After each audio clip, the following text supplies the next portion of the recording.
I really feel so bad that Aida can never remember people who helped her when she was really in need.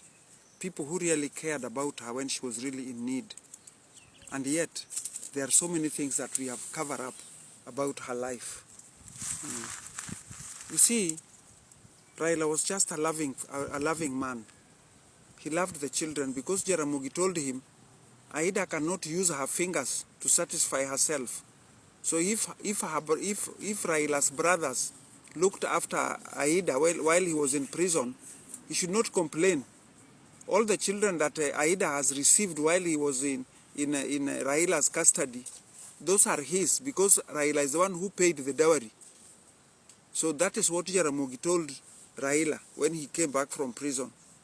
When he comes back and find there's another baby, when he comes back and find another baby.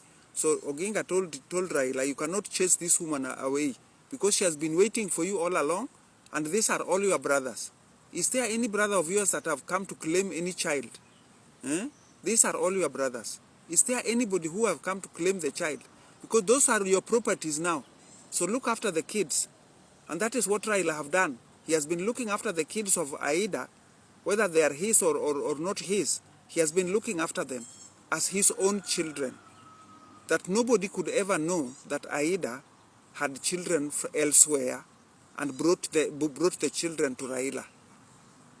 So I'm requesting Winnie, you cannot torture the children of Jaramogi.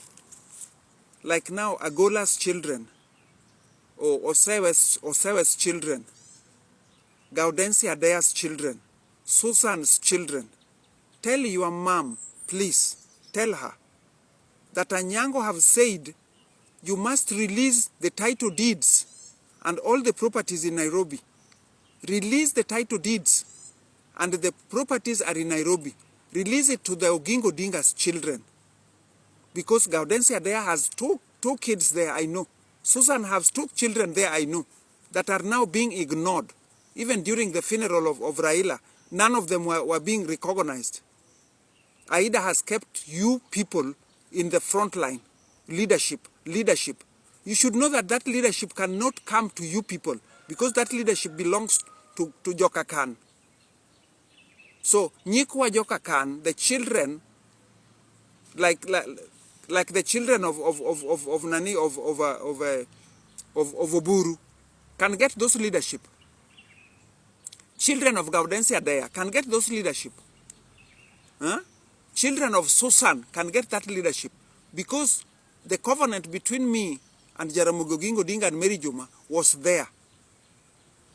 If I may tell you, that is why I'm telling you that Jaramogi Oginga Odinga, you people are trying to lock the gate of Jaramogi Oginga Odinga, but it is not going to be locked.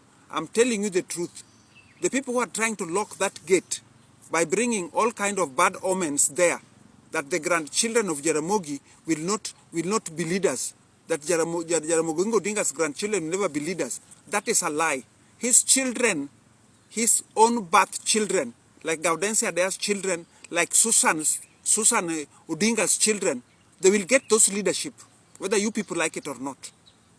So don't waste your time.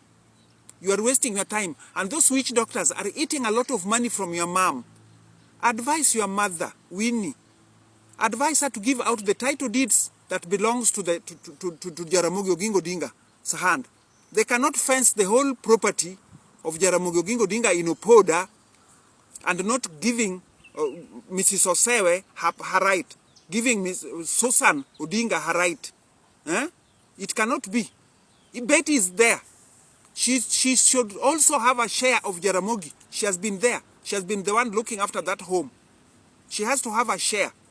Now, why would those houses in Nairobi, in Kileleshwa, in Lavington, in Langata, are kept by your mom? She's giving to her friends.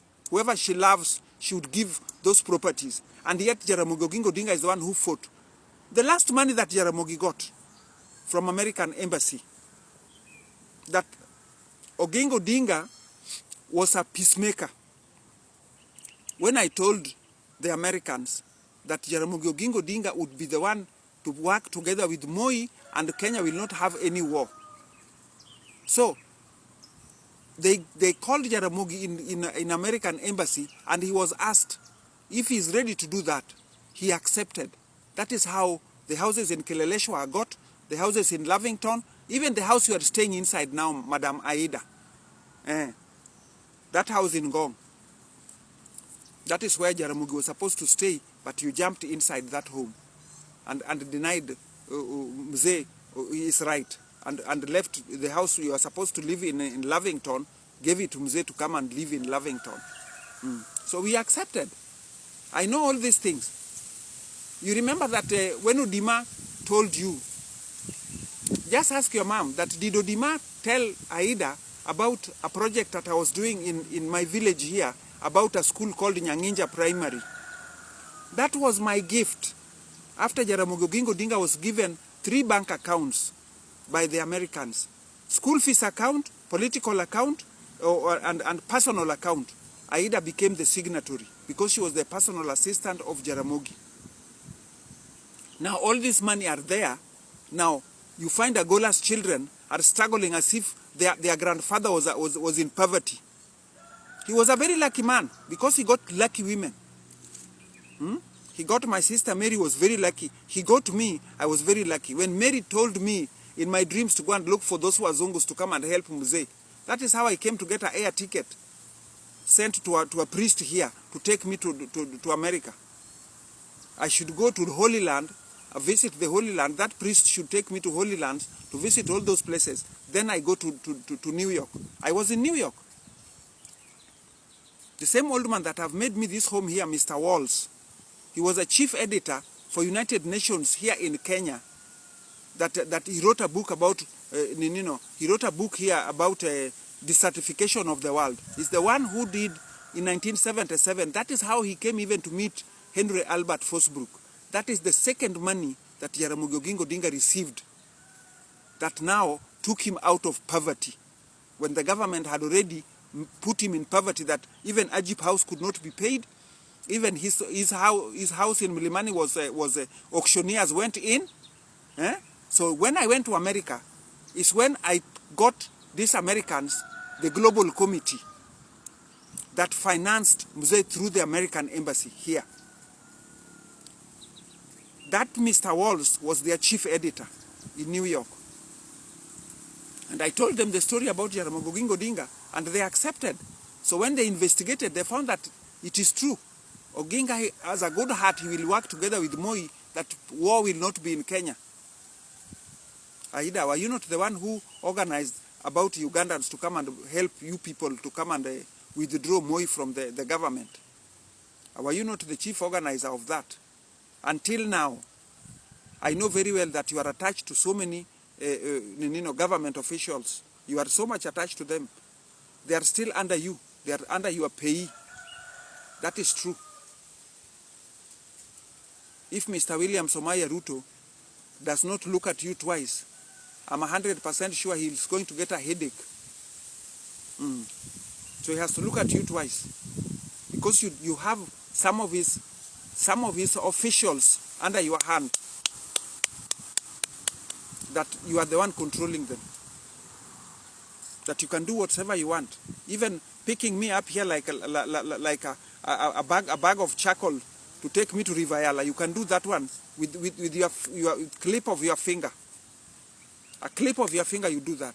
So I'm just requesting that please, Madam Winnie, tell your mother to release the title deeds that belongs to Jaramogi Oginga Odinga.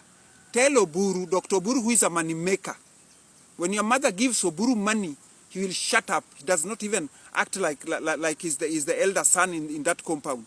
He becomes like a small baby in that compound, and yet he's the one who's supposed to be speaking out, not me. He's the one who should speak out that this portion of land should be given to so and so. When he went to sell, Dr. Oburu went to sell land in Soba, did he even consult Aida? Did he consult even Susan?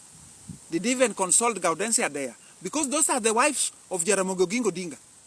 Did he even, the caretaker who is Betty, did he even talk to Betty, who is a caretaker in that home? Oburu went ahead and sold the land that probably is the one who brought the problem for